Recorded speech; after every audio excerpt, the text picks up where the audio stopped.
Une prothèse myoélectrique est un membre synthétique, souvent la main et une partie de l'avant-bras, qui peut être contrôlé par l'énergie musculaire. Il semble difficile au premier abord, voire impossible, que des adolescents soient capables d'en réaliser.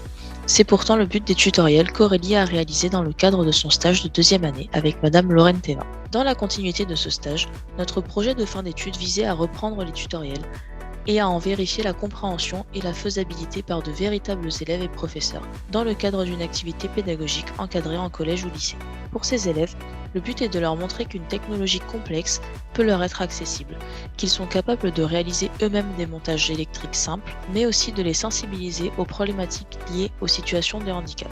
Pour nous, il s'agissait de mener à bout le projet Parle à ma main avec ton cerveau, de réaffirmer nos compétences d'ingénierie, de gestion de projet et de pédagogie, de manière concrète et appliquée. Pour mener à bien ces objectifs, nous avons tout d'abord vérifié la faisabilité des tutoriels sur nous-mêmes, avant de nous tourner vers des professionnels de l'enseignement. Pour cela, nous avons sollicité des collèges, des lycées, ainsi que des inspecteurs académiques, afin qu'ils relaient l'information au sein des établissements bordelais.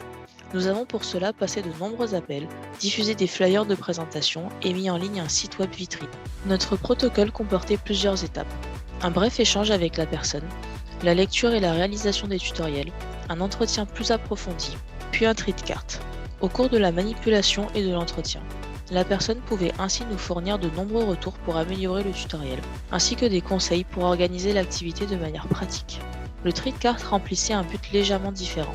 L'objectif était de récolter des informations générales permettant de constituer un méta-tutoriel, expliquant à des professionnels de l'éducation ou des étudiants comment organiser et réaliser des activités de vulgarisation scientifique en classe.